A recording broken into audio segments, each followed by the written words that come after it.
Hey everyone, and welcome to another episode of the Board Game Mechanics. I am Katie, and with me, as always, is... Hey guys, what's going on? It is Jason. Alright, it has been a new week. We've had summer weather. I've been at the pool. It is June already. I don't know how that happened. I feel like April was like 5 years long, and then May went by just like a snap. Well, I mean, it didn't help that in May we finally got to go outside, so I think that helps. That's true. Yeah, we've got the windows open here. It feels awesome. I'm loving this. It's actually going to get a little bit cooler this weekend. I keep trying to convince Jason to let us go camping, but he has this whole thing against the outdoors, so that's probably not going to happen. Yeah, the outside is my enemy, so I like to stay inside where it's friendly. It's friendly territory. I don't have bugs. I don't have sun. It's a nice 70-ish degrees all the time. It's nice in here. I don't understand it. It's lovely. So I hope you guys are getting some vitamin D, enjoying this beautiful weather now that we are in June, which is pretty awesome.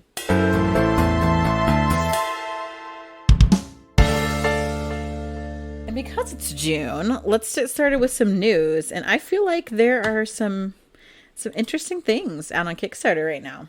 The first one I want to talk about is funny because I'm talking about summer.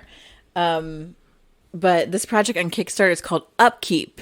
And so Jason's like, oh yeah, I saw that title. I thought it was about like upkeep in like a board game, like it was an existential board game. And it is not. All you're doing in the game is just moving tracks around and just preparing for the next round. Every round you're just preparing for the next round. That would be Jason's ideal game, all the tracks. Yep. But no, this Upkeep is actually about fall. And in the game, you're trying to upkeep your yard. You're trying to get the leaves out, fix the garden. And then meanwhile, the weather is working against you. There's storms that are knocking down branches and leaves, and there could be hail, or there could be a drought. You can't work on the garden. And I thought it was interesting because the artwork's really cute. And you've got these 4 different player yards. So each yard has a little bit different. Like one has a pool, one has a garden. There's these storm tokens. Then you each have these little recycle bins that you can put stuff in, like the different types of leaves and things. And another thing I thought was really cool is that you can play it in different ways. So if you want to play with your family, it has this like kind of cooperative level where you're all together trying to help each other, and you're playing against the timing mechanism, which in this game is the storm deck. For the weather. So there's like 6 storm cards and like 12 calm weather cards. So you're trying to get your yard and everyone's yard cleaned up before that deck runs out. Or you can play competitively and be the first person to have their yard all cleaned up before everybody else. Or you can play solo, which is where you are competing by yourself against that weather deck. And you can put in different number of storm cards to kind of up and change the level of difficulty. I mean, it doesn't look like it's a super, intense game, but it looks really cute, and it would be like a fun, lighthearted thing. And I love kind of unique themes. And so I thought this one was cute. So that is the game Upkeep that's on Kickstarter right now. There's only 9 days left. It's fully funded already. And it's $39 for the base game. Does that price feel good to you, or does it seem a little too much for what it is? It maybe seems a little much, maybe. But it is like a full-size game because you've got 4 different player boards. You've got 16 different types, 16 different recycling bins. You've got the different leaf chips. There are a lot of components. I don't think that's too terrible of a price point, really. Did you mention player boards before? You said player yards. I didn't pick up that was a player board. Oh. I'm more intrigued now. There are 4 different types of yards, which the yards are your player boards, honey. I love player boards. Oh, they're so good. Anyway, I felt like that was... I didn't pick up on it. I'm daft, okay? Sometimes you gotta write things in crayon for me, okay? I do know. We put it on Post-it note and stick it to your forehead. Player boards are the yards. So, yep, that's Upkeep. If you're interested in something like that, like a fun little yard cleaning thing, definitely family weight game, check it out on Kickstarter. The next one is becoming a much more popular theme for a game, and this game is called Latte Throwdown. Cappuccino? That's what it's about? Cappuccino? It's actually about making the art on top of, like, lattes. This is, which is interesting, which is kind of a thing. You see this pretty latte art like all over Instagram and stuff. And this is by Analog Game Studios. And you've got your own set of dice. And it's almost like a kind of form of Yahtzee. You've got these different cards that you're rolling your dice to see what combos you get, to see if you're trying to meet the combos on these different art cards so you can score those points. But also, everyone's got their own, like, barista powers, basically, that can have you change dies or change someone else's dice, can get you extra dice. Lots of different things. The dice are all latte colored, so it's like a white, a tan, a light brown, a black, which I think is cute. So everyone's rolling the dice. They're putting it out at the location that they kind of want to go for. And then you've got these power cards that can change some outcomes. And then you do the scoring round. So it's like I feel like it's a neat little takeoff on Yahtzee. And most people like throwing dice, chucking dice. And this is just like a fun little different themed one. So that is Latte Throwdown. It has 12 days left on Kickstarter. And it's $26. So 2 things on this one. Mm-hmm. That theme is super specific. Like it is really cool. Not just like coffee brewing. It is the actual making the art in the foam. Yes. Right. So that's super specific, which is cool. And it's different. Second thing, when you said this company's name, I was like, this sounds really familiar. And they made this game on Kickstarter called On Point, a ballet game. And it looked really interesting because you're trying to have like a ballet battle. So I was just looking that up. That's just a funny or an interesting factoid, I guess. It has nothing to do with what you talked about. But a game about ballet is also an interesting theme. So they have an interesting latte theme and an interesting ballet theme. So that's cool. Yeah, and I think if you like dice games or you have people in your life, this is, again, another lighter game. $26 is really not that bad for like a simple kind of fun, almost a filler game. So that's Latte Throwdown. Yeah, I do love Yahtzee games. This last one, Jason, I feel like you have more input on. So the last one I want to talk about is Bristol 1350. And I love the subtitle that it's a medieval game of racing, plague, and deceit. That sounds right. Yep. So Bristol 1350 is the 4th game in the Facade games. It was called the Dark Cities Trilogy. I guess now it's going to be the Dark Cities Quadrilogy. I don't know. I don't know if that's a word, but series. We'll just go for series. The 4th game in the series. So no, it's the like. Is it the 4th game? Because Trophies is also from them. Yeah, but that's not in the Dark Cities because those are the little book games. Right. Trophies isn't a little book game, so this Trophies is just separate. Okay. But along the lines of like Tortuga, I don't know the years because I'm terrible. And 1667, I believe. No, wait, that's and Salem. Also, don't know the years. It has kind of the same kind of deal where you're trying to get out of this city or the town on a cart, and you're trying to not get the plague. The tricky thing is you don't know who has the plague. You can't have anyone on your cart that has the plague, or else you'll lose if you get out of town. Right. So you're trying to like move from cart to cart, make sure you don't get the plague, figure out who has the plague, and it's interesting. They do that like social deduction hidden role thing pretty well. And it's not super convoluted. It's not hard to play. And I think this one will be cool because it also has some dice you can roll that have some apples and skulls maybe. I'm not sure what the sides are, but I know there's an apple and it's really cool. And I think you're just trying to be the first person out of the city without getting the plague. Or the first cart with non-plague people and you win. Yeah, you want to be on the first cart. And it's really kind of neat because you got these symptom cards that you're drawing, so there's all these chances to get the plague, but you can also get remedy cards that help get rid of some of those. So that's constantly changing. It reminds me, like, so Tortuga 1667 and then Salem 1692. We've played both of those, and this seems like a mix between them because it's social deduction. Because you're like, okay, who has the plague? You're freely encouraged to talk. So you can say, okay, this is a symptom card I drew. You know, this is what I have. But people could be lying through their teeth because they want to get out. And they're hoping that they can ditch their plague cards so that they can be the ones out. The custom die with apples and rats are really cool. Because if you get so many rats, that indicates an increased chance of the plague, so you're going to have to draw more symptoms cards. It's got these special actions, like player actions, which I think is really awesome. It's an advanced thing in the game, but I would totally always play with it. You should probably always play with it, yeah. And for me, I love the production on their games because I'm a sucker for anything that's shaped like a book. I love that. It looks really cool on the shelf. It has like this magnetic snap closed.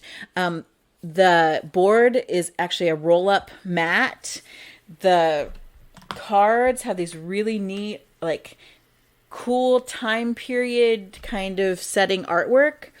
They've got the carts are these little miniature carts, and if there's also an upgraded version where they're metal, but even the regular version, they're like nice little sculpted carts that they look wooden, like it's just really interesting. You got these little pawns that they actually fit in there as you're moving them down to get out of town. Like, I just think it's really great. However, the deluxe edition has metal coins, and metal carts, and a mini expansion, all of which I think is really cool. So in this one, once you get the plague, do you always have the plague? Because in Salem, once you're a witch, you're always a witch. Is that the same kind of deal here? I thought I read that somewhere, but I haven't looked at it for a while, so I'm not 100% sure. I feel like I looked it up and now I'm trying to remember. So let's just say that that's the way that it works. Well, and then you could, because if you think that someone has the plague, so like Tortuga, you can move up to the front of carts. You can jump to different carts. You can also shove somebody off the cart if you think that they have the plague. Then what happens? Do they die? They just have to get on a different cart. Oh, I got you. That's cool. So you can't really get out of the city unless you're in a cart. Right, because, yeah, that's interesting. You don't want to walk through the poop just laying in the gutters. Right, because that's how you get the plague, man. Yep. It's how you get the plague. Yeah, I think that you can get rid of the plague. Oh, that's cool. Yeah, that's a little different. That's a nice twist. If your symptoms ever add up to 6 or greater, you can track the plague and lose the game. But it doesn't mean you're out of the game. So then now you're trying to make sure that no healthy players win. So you basically play spoiler. Over. Yes. Yeah, that's fun. That's fun. So you can either like force carts to get more symptoms by like rolling more rats. You can spread around like these high symptoms cards when you're mingling with carts. You can jump on a cart. You can have a cart cross the finish line. Because you choose, am I going to move myself? Am I going to move the cart? Are we going to get cards? So you can move a cart and push it across the finish line. And if it's empty, that means that the healthy players lose. Or if you know someone has the plague on a cart, you can make sure that cart crosses so that the healthy players lose. And it plays up to 9 players, which they have like high player counts on their games.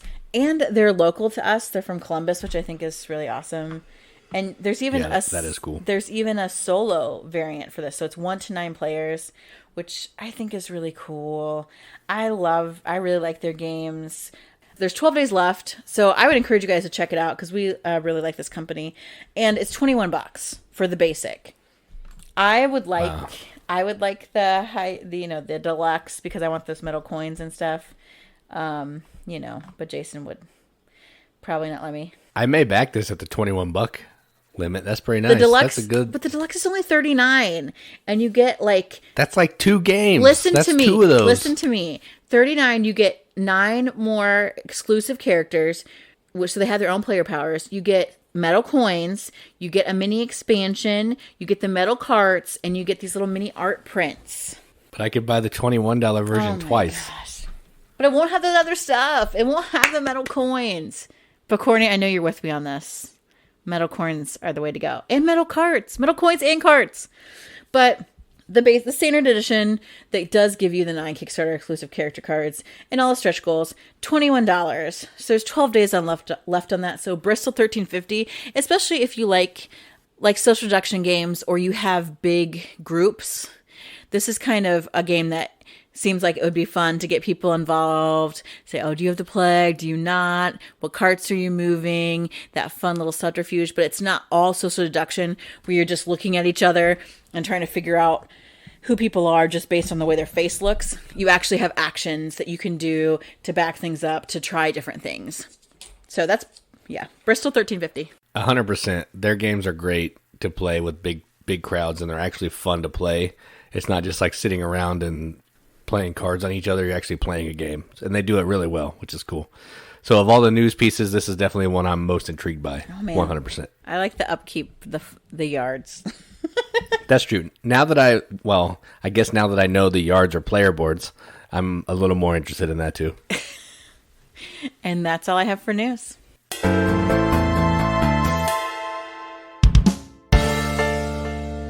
All right, so this is going to sound crazy, but we actually played 3 games together. So we're going to talk about 3 games that we both played. I know, it's crazy. It's madness. We do like each other, people.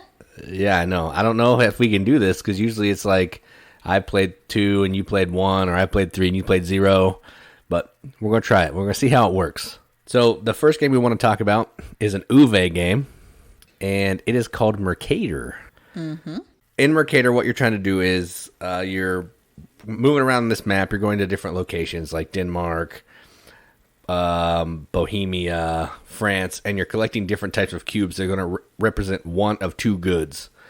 It's going to be, and they're going to have a type. So there could be a weapon, it could be a food, could be a fabric. I don't know if there's one more. I think that's it. Mm-hmm. Then what you're trying to do is you're trying to go to a different location to fulfill contracts that need those cubes. So it's effectively a pick up and deliver game, and it's a really puzzly one too, because it is super hard to get cubes from where you need and then get to where you need with said cubes.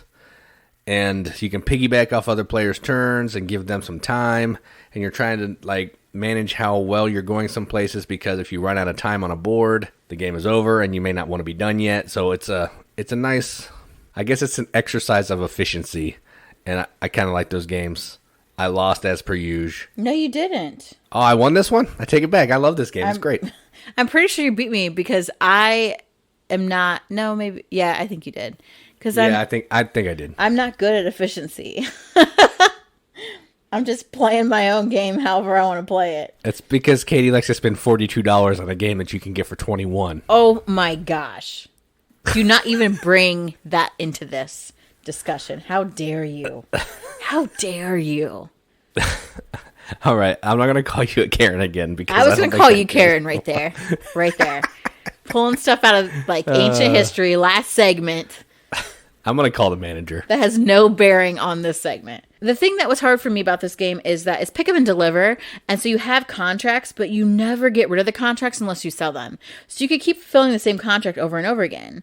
And that's true. Different. You can only have so many contracts in front of you, which is different from most games. Just because normally you fulfill a contract, you set aside, you move on, and you score points later for that contract you fulfilled. That's not how this works.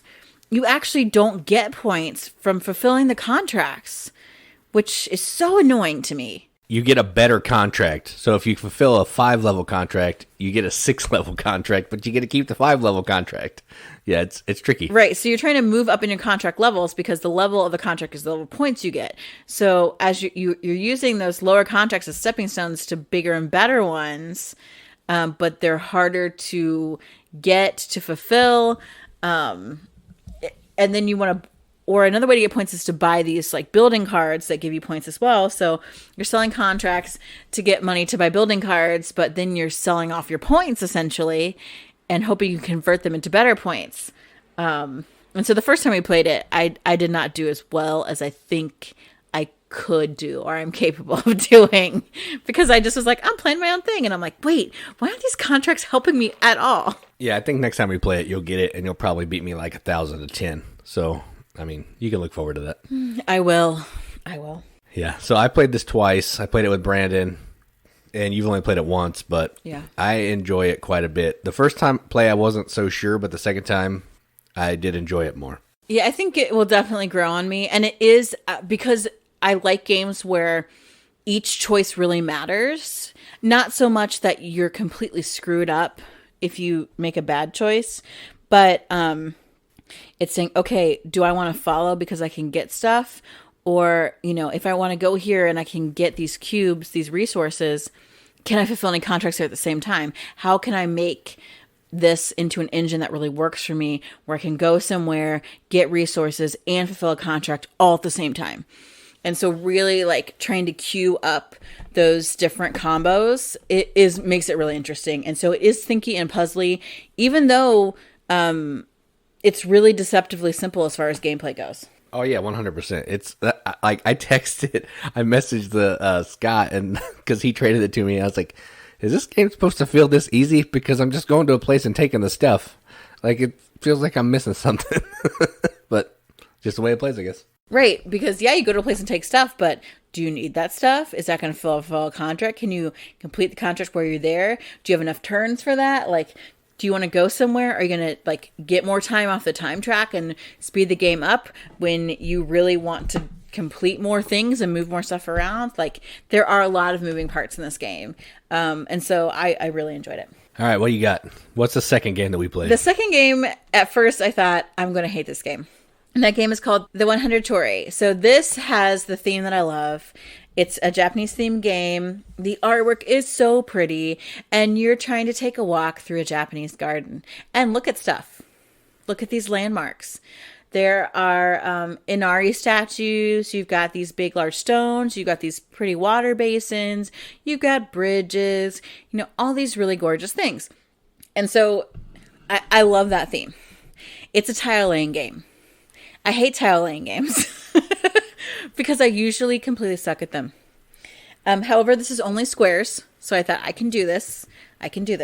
But also, a lot of tile laying games have to do with area control, like Carcassonne, which is another reason why I suck at them.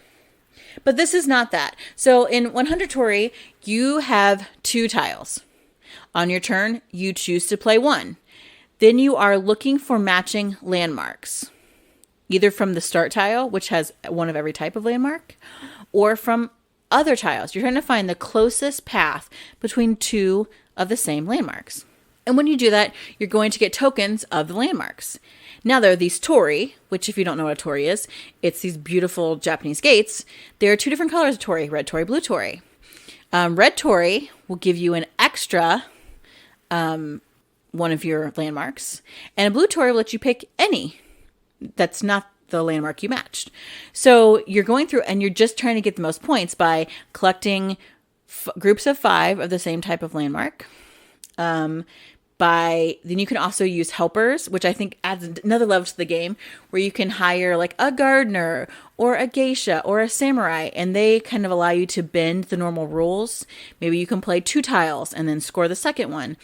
Maybe you can, cover up the closest matching landmarks so that you can possibly go through more Tori. A lot of different things to do with this game, so it's always different when you play it.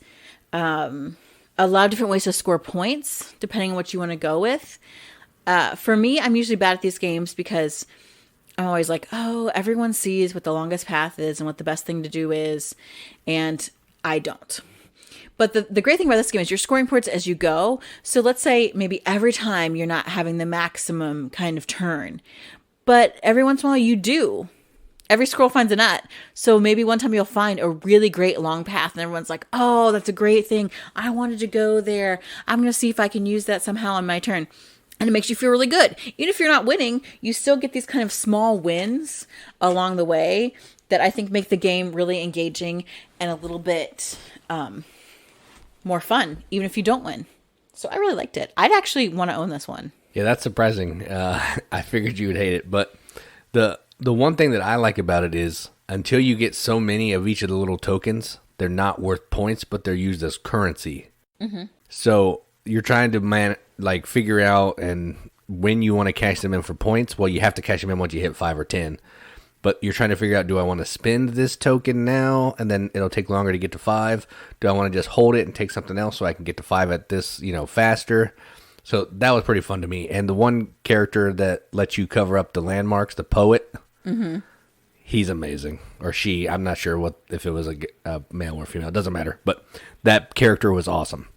Like, that's how everybody was piggybacking off of your one route with the ramen bowl. It's not a ramen bowl. It's like a lily pond. Oh yeah, that's right. Well, that one. Oh boy. You built this route, and then 2 other people just used the the geisha and just kept building over that, and then they would use the poet and like block some of the other ones so they could get huge points. It was crazy. So yeah, it is a pretty fun game. I enjoyed it. Takes 30 minutes. It looks really nice because it's Vincent Dutray, and yeah, it's a good game. Yeah, I really liked it. It was fun and pretty. And so the third game we played together for me was the redemption game. And I don't know how many episodes ago we talked about playing the Alchemists. And I thought, yeah, this game is going to be exactly what I love. I love deduction games. It's really cool. Like, you use the app with it. It's going to be fun. It was not fun. It was one of the worst experiences ever. The first time or the second time? The first time. Oh, okay. The first time I played it. I felt like a complete moron. I was like, why am I so stupid? Why am I so stupid? I can't get any of this right. I don't know what I'm doing. And so I was like so adamant about how could I be this bad at this game? I have to play it again. I will play it solo if I have to, over and over again until I figure out what the stink I'm doing. So Jason actually got a copy of it so that we could play it, so I could like kind of get over my vendetta against this game. Yeah, you were ragging on it pretty hard about how dumb you just felt dumb. Like, it just made you feel dumb. I did, and no one likes to feel dumb, especially me. Like, I hate that. I'm like, if I got one thing going for me, it's my brain works pretty good. But I don't know what happened the first time I played The Alchemist. I don't know if I just didn't get it or what. So we played it again. Redemption. I totally won, like, major. I knew it wasn't major. It was like 10 points. That's like a pretty big spread in this game, buddy. I guess that's true. The scoreboard does only go to 50. So yeah, I guess you're right. You're right. I knew the combo for. So if you don't know Alchemists, it is a deduction game where you're trying to figure out the specific combo of arbitrary pluses and minuses and colors for each of these little like ingredients. There's a toad, like a fiddlehead fern, chicken foot. Chicken foot, a mushroom, a blue flower, all this different stuff. And you're doing it by worker placement, like getting ingredients to test. And you can buy things to help you. You can sell potions to get money so you can publish your findings. And then you can run experiments on different ingredients on yourself or on, unwitting students. So I figured out all the ingredients before the final rounds. I figured out 2. Thank you very much. Wow. 2 out of what? How many are there? 7? and I had to debunk myself twice. I did have to debunk myself once, but it wasn't too bad. Because I was totally guessing when I published that finding.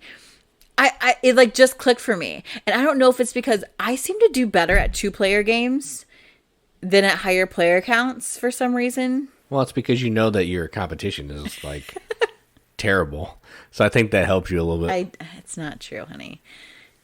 You beat me real bad at Mercator. That's true. That was pretty embarrassing. Shut up. Let's live play. Let's try it again. Okay, I'm up for it. I'm always up for playing a game, but I probably would lose. But and so maybe I need to try it at a higher player count again to see if my luck still holds, if I actually have figured out how to play this game. But it for some reason, like, it clicked better this time. So I feel totally like redemption. I like this game. I do know how to do deduction, honestly. I taught Jason something else about deduction because I'm awful. I am awful at it. I'm not bad at this one, but there was an obvious piece that I was missing that you filled me in on. Yep. Yeah. Because I was doing like these deduction puzzles. Like when I was in elementary school, I was in like a special class for smart kids. And so we did these on a regular basis. Like where, okay, if you know this piece of information and you know this piece of information that's not exactly matching, how do you logic through? So I love that stuff. I love that. That's one of my favorite things to do. And I'm like, why can't I figure out Alchemists? I know I'm not stupid. I've been doing these since I was like single digit kid. I figured it out. I feel good. So I need to have other people over.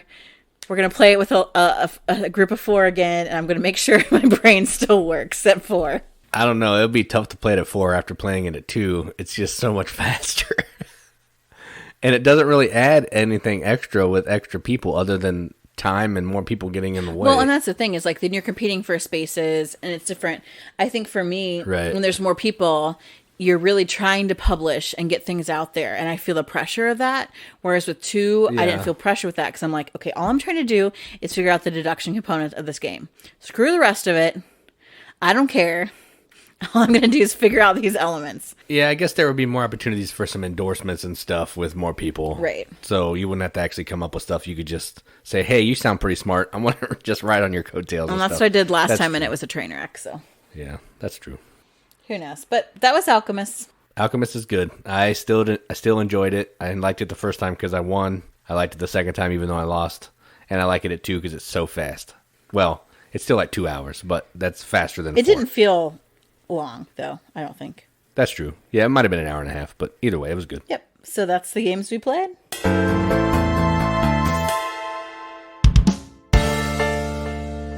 So this week, this podcast, this episode, tonight, today, we'll cover all the things that we always say. Morning, evening, in between 2 different days.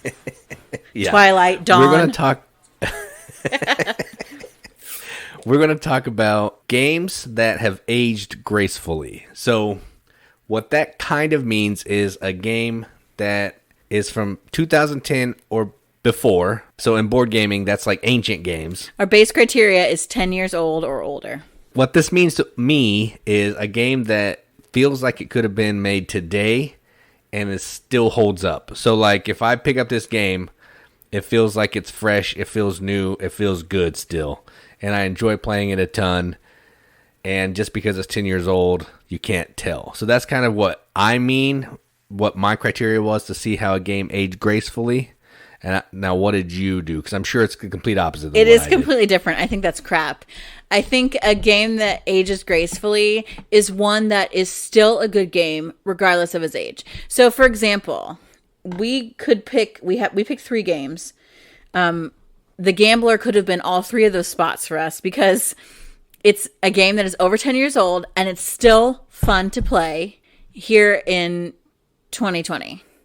I don't care if the artwork looks old. I don't care if we've changed mechanisms or whatever. That game is fun. And for me, that was my criteria. 10 years or older, and the game is still fun to play. I don't care if it feels fresh or new. Screw that. Call it to the new. I don't care about that jazz. If the game's fun, I don't care how old it is. I mean, The Gambler is my number 1 game of all time, so I agree. But we did not put The Gambler on here because we've talked about it enough. But hey, we're getting it on the BGG Top 100. It's going to happen. Oh, yeah. We saw a post on Facebook, somebody else talking about The Gambler, and it was exciting. It's the little things, people. It's the little things. Yep. So I'll start with my first game. And this game is old and ugly. It's ugly, but I love to play this game. Whatever. It's beautiful. Stop. That game is London. And I'm talking about the first edition, not the second one where you took away the board. I don't know if the second one actually meets the age. No, it's too new. It was like a couple years ago. Okay, but I actually prefer and do play the first edition. I wasn't bending the rules for this game. I love London. It's at its heart an engine builder. You are taking cards, drawing cards, and then playing cards onto your tableau. At the same time, you have to decide what cards to give up in order to pay for those cards. Then you run your engine, run your city to try and generate the most money, to try to generate the least poverty. Also, while you are doing a little bit of area control by having different parts of the regions of London, which help you reduce your poverty, which help give you extra points sometimes in what you're running. I think a good engine builder never outstays its welcome, no matter how old it is. And I think this is just a really good one. You're making good, timely decisions. What am I keeping? What am I going to pay for it with? Is it worth it? What's the payoff? How big am I going to make my city? Because I run more cards, I get more stuff, but I also generate more poverty. It's that great kind of balancing act that I just love. So London is my first choice. Oh, yeah, I totally agree with everything you said. It's a great game. The second edition is terrible compared to the first edition. The art in the first edition is beautiful. It's just really good. No, this is a really good game. Definitely something that I enjoy playing. It's super fun. Marty Wallace is a beast, and this is a good game. Oh, that came out in 2010, by the way. I forgot to give its age. Oh, yeah. Well, I mean, 2010 or older, so we'll just assume that hopefully we did a little bit of research and we put correct years on all this. Yes, but I want to be informative. All right, well, I didn't put the years on mine, so maybe while I'm talking, you can be the professional and tell me what this one that I'm going to talk about is. So, all right. The first game I want to talk about is a game from my Uncle Vital, and it is called Vinhos. Not the new 2016 version, because that wouldn't meet the criteria. So I'm pretty sure this one's from 2010, considering what you just typed in the outline. And so the version I have is actually from What's Your Game /Z-Man, I think. And it plays the same as the vintage version of the 2016 one. And what you're trying to do in this is you are buying vineyards. You are making wine in said vineyards. You're going to hire people to work on your vineyards to make your wine better. You are going to sell your wine to the domestic market, like a hotel, a restaurant. You're going to sell your wine to the foreign market. You're going to enter your wine into a wine fair to try to impress some uppity judges so they will give you favors throughout the rest of the game. And the way that this is done through this interesting little worker placement deal in a 3x3 grid, where you're going to move one of your workers to a different square. You can move adjacent for free. If you want to skip spaces, you have to pay $1,000. If you want to go somewhere else, if you want to go somewhere where someone else is, you have to pay them $1,000. You may have to pay you're going to have to pay your workers money. Sometimes you have to go to the bank and get some money out because you got to have money to pay for stuff. Normal Vital stuff. So the reason I kind of picked this one is a couple reasons. It's super fun, and it feels just like a game that Vital would make now. Yeah. Like, it feels like I'm playing Lisboa or something like that. It's not as, like, deep as Lisboa, I don't think, but it still has Vital's DNA. It still feels like a Vital game. So just because it's 10 years old doesn't mean that, it's not a good game or it's not fun. Still feels like it could have come out yesterday, and I would still like it. So that is my first one, and that is Vinhos from 2010. Do we have the 2010 version, right? Or do we play the updated? Yeah, we played the updated with Joel, and then we have the old and busted one that is the colors I like. Okay. Yeah, because we played the first version, and I hated it. And then I gave it a second chance, even though I thought it would kill me. But I love Uncle Vital so much that I thought I'd do it. And yeah, this version is good. It is such a Vital game. All the different things to think about, all the following actions, do one thing in order to be able to do another thing and make two things happen 3 turns later. Yeah, it's solid. Totally solid. Love it. So my next one is old. We're talking 2007, but ancient. No one was even alive then. No one was even alive then. Oh, I've got an even older one. I think. But the next game I have is Thebes, and I think this is really an underrated game. Is this a Queen game? Yes. Okay. And we got it on mega sale. I think it's on sale a lot. But Thebes is a game where you are archaeologists, which I think is a really cool theme. I love that.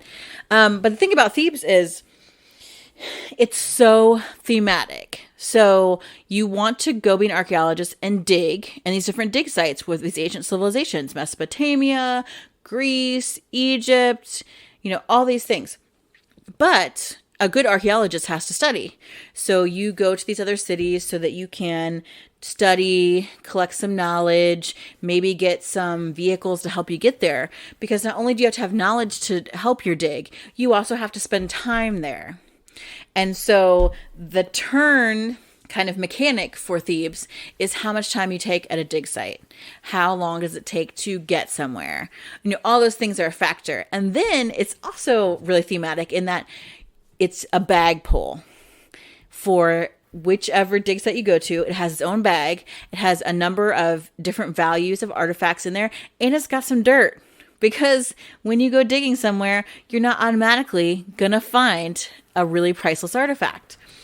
And so based on how much knowledge you have and how much time you take, increases your chances of drawing out more chits from the bag to get some really good artifacts that you can then exhibit in a museum or sell for money, kind of doing a set collection thing. This game is so fun.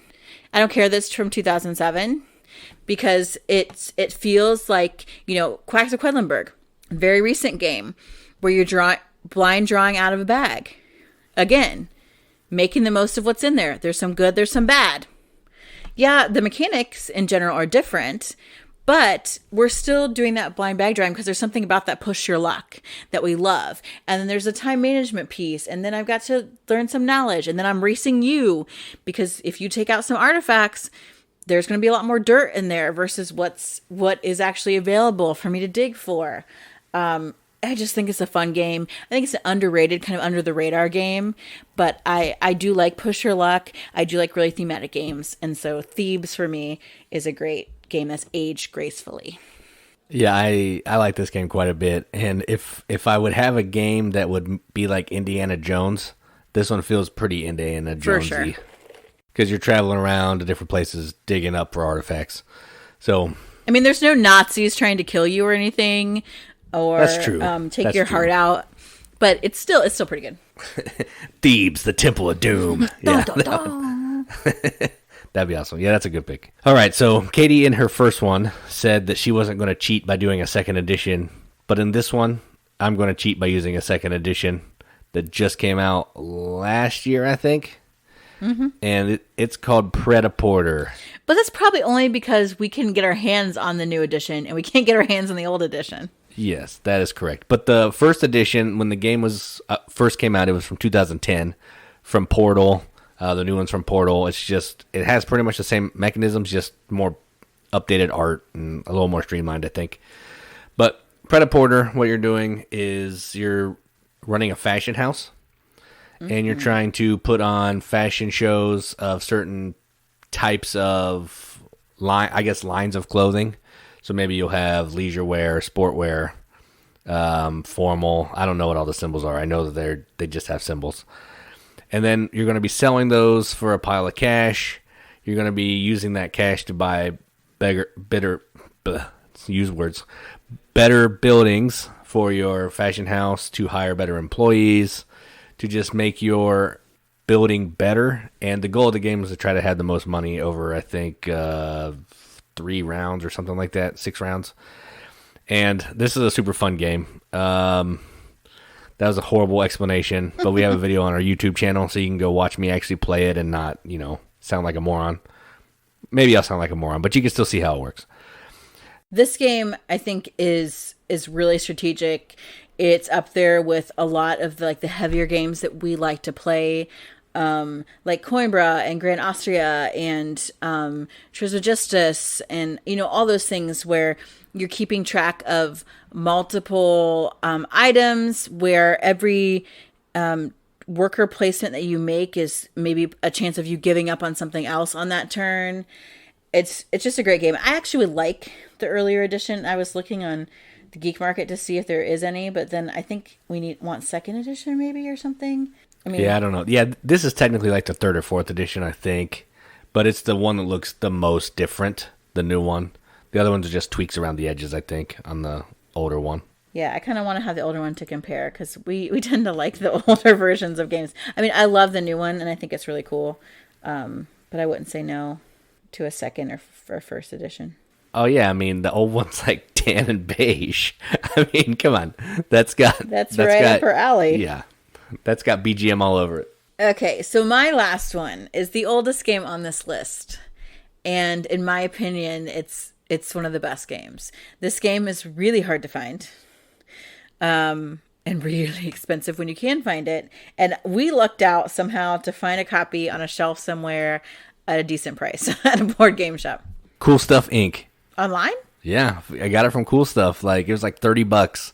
I don't know how I found it from Cool Stuff, but got it brand new, $30. And that game is Mystery of the Abbey. And I have actually played this with several other people, and they are into it. So Mystery of the Abbey is a good old-fashioned deduction game, much in the style of Clue, where there has been a monk murdered, and you are investigating at the Abbey.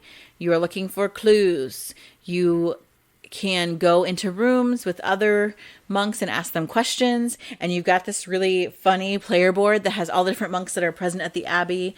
And it identifies them by their monastic order, by what level they are, if they're a novice or a father, and then by their physical appearance, which is hilarious and probably would be politically incorrect right now.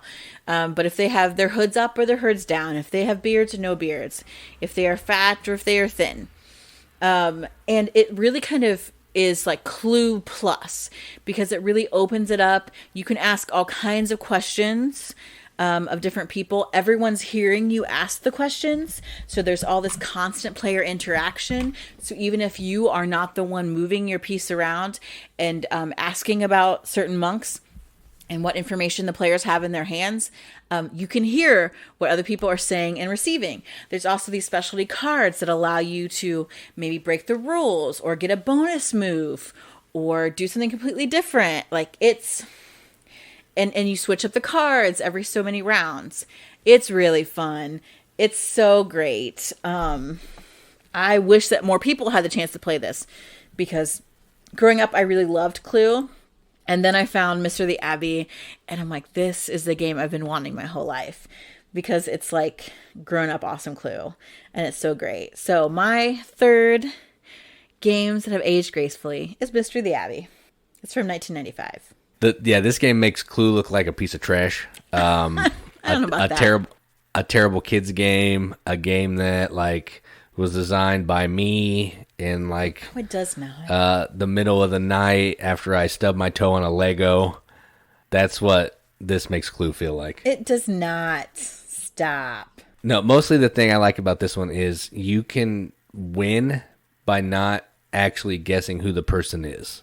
So you can go and make revelations, and you could get more points that way than actually guessing who the murderer is. So it's not just you either get it right or you don't, and you win or you lose. There's actually like, some strategy of when you want to go make a revelation, how many revelations you want to make. Do you want to make the accusation? It has more stuff going on, and I like that. And for Jason, this game was reviving for him because he didn't understand how to deduce properly. So at Clue, so Mr. the Abbey gave him a chance to win and get points without actually having to figure out the answer. That's right. That's how we do it. Because I had to teach him as a grown adult man how to do logical deduction. I just can't do it. You can now that I told you how to do it. I can now. You're right. Okay, get this, people. In Clue, Jason would just go around to all these different rooms and just make up a random guess. He wouldn't base it on his cards. He wouldn't try to narrow it down if he had a bunch of rooms. Like, okay, I go in a room that I know I have, and I'll look for a weapon. No, he would just make random guesses all the time. And I'm like, no wonder you could never win. That's not how you use logic and deduction. Then you taught me, and I actually won a couple games. I know, I regret that. Yep, that's what you get. It is. But that means I am the original. I'm the master. I'm the sensei. But if there was no Clue, which was started, the first Clue was in 1949, we wouldn't have Mr. the Abbey. Right, that is true. And we wouldn't have that great movie, Clue, with Tim Curry. Also true. Yeah, it would be called Mr. the Abbey. And it would have monks. I guess Tim Curry, he played Cardinal Richelieu in like one of the Three Musketeers movies, so I guess it's possible. Yeah. It'd be good. We would make it work. Yeah, but Mr. the Abbey, I like it. That's my last one. All right, so my last one, I'm going back to way before anybody was alive. Stop. But there were still a few people alive because it's newer than your last game. And I was in 7th or 8th grade. Yeah. And this is the lightest of the three games that I'm going to talk about. And it's an Uwe game. And it's before Uwe decided to put Tetris in everything. Or feed people. Yeah. This is about the food that you would feed people. And it's called Bonanza. And this is a stupid little card game. It's planting beans. It's not stupid. It's awesome. It is awesome, but it's silly. The theme is silly. You're planting beans in fields. You're trying to get as many of the same kind of bean as you can to score the most coins. You're going to be trying to trade people beans that they want for beans that you want, because you can only have like a couple different types of beans in your fields. 2 beans. Or if you have to plant something that you don't already have growing, you got to harvest, and you want to make sure when you harvest that you're at least harvesting the minimum required amount so you can get some money. So it's just silly. Like on your turn, you're going to play a card. or 2 cards, and then you're going to flip a couple cards over, and you have to figure out a way to get other people to take them by using some trades, or you're stuck with them. Or maybe they're just cards you want and you take them. But it gets people involved. You have a good time. There's usually some yelling. So, yeah, this is a good game. This might break my rule because it does not really feel super new. But it's a great time.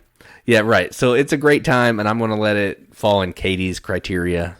So I'm going to let it slide for this one. But my third game, Bonanza. Bonanza's so great. It's one of those that really inspires great player interaction, and it's a good time. It's really easy to teach because you're really doing very simple actions. You don't have a bunch of choices, but like that trading, making deals, wheeling, dealing kind of thing really goes over well. This game is awesome. I love it.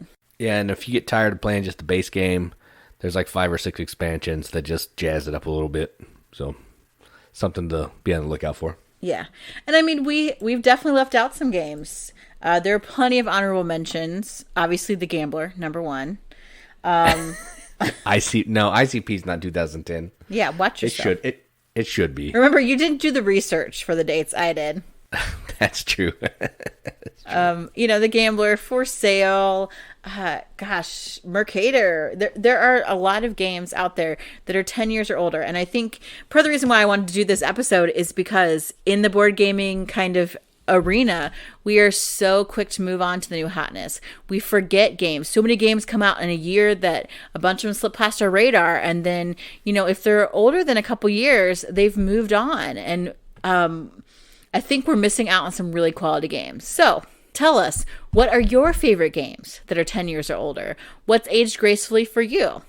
What do you think about our games? Have you tried them? I encourage you to for sure, because they are some good games. But tell us about your old decrepit games that are still, hot mama stuff. I don't know. I was going for some metaphor there and it crashed and burned. All right. So you get on me about the Twilight deal and you just say hot mama stuff? It kind of, I'm thinking about like an old granny who's got like her matching velour tracksuit and her sunglasses on and her purple hair. So she's still fly, but, she's older. That's what I mean. She's fire. Stop. You don't understand the lingo. Fleek. No. Stop talking. Edit yourself out. Bleep all that. It never happened. I'm not going to. I know it. So what games are 10 years or older that you love to play? Tell us on our Facebook page or join the Riveted. The Riveted group, amazing people. Encouraging, fun. We will comment. It's pretty okay. It's pretty okay in there. And we'll let anybody join. So just send a request to join. It's the hashtag The Riveted, all one word. We love seeing new people. We love it when you guys post stuff, what you're playing, ask questions of each other, get feedback. I love that because you guys are the best. Send us a message even. Go to our Instagram account, go to Twitter, go to our YouTube channel. If Jason would quit opening games before I get a chance to video them, I will put some unboxing videos on there. One of these days, I'm going to get to a box first and I'm going to film it. So we'll have some new videos besides Jason's crazy face in there. But he does an awesome job, has some really great reviews, playthroughs. So check out our YouTube channel, subscribe, like us. Just keep talking with us, guys, because we need this kind of positivity and goodness and just, old-fashioned love and care for each other. So the Riveted, we love you guys. My newest favorite member right now. Katie is fickle. Remember, Katie is fickle. Sorry, Brent. Tim has deposed you. He talked about our podcast on his own video and review. So that's a quick way to my heart, is to talk about me. Yeah, so if you want to check out what Tim does, you can check out Board Game Rundown. I threw up the video where he's talking about us. Not just because he's talking about us, but yes, maybe because just he's talking about us. Right. But it's on our Facebook page. You can go check that out and show them some support. It's really good. They're pretty knowledgeable about games, and even though Tim likes minis, we'll let it slide. Yeah, we kind of pretend that he doesn't sometimes so that we feel better about having him in the group. He's my token favorite right now, so I mean, yeah. I need like a little Tim mini to put on like Katie's favorite shelf or something. It'll have to be switched out for somebody else, but hey. For now, Tim, you're my number one fan. Katie's just going to have little like Cthulhu versions of everybody in the Riveted to hang up on the wall. Why would I put Cthulhu versions? I have like little Totoro meeples. I go for the shaped meeples. So I'd like you all to send me a shaped meeple, and then I'll just start ranking you on my board game shelf. Who's my favorite today? Oh, so right now on the Katie's favorite bracket, Brent got bumped out. Tim's in. Who will it be next week? Stay tuned. It's never going to be me, so you guys need to try. Oh, but baby, it's actually really people who are fighting for the number 2 spot because you're always my number 1. Oh, that's sweet. It's because you went to the gas station and got me a Coke and some pickles. Hashtag Speedway. Listen to our podcast. Give us free stuff. I know. Speedway. You're carrying the pickles I love. But because you don't have orange slices still. Yeah, I don't know what the deal is there. I thought it was the pandemic, but apparently it's not. All right, we're just getting crazy. Talking nonsense. So I think we should wrap this up. I've been Katie. And I'm Jason. Keep gaming, everybody. Keep gaming.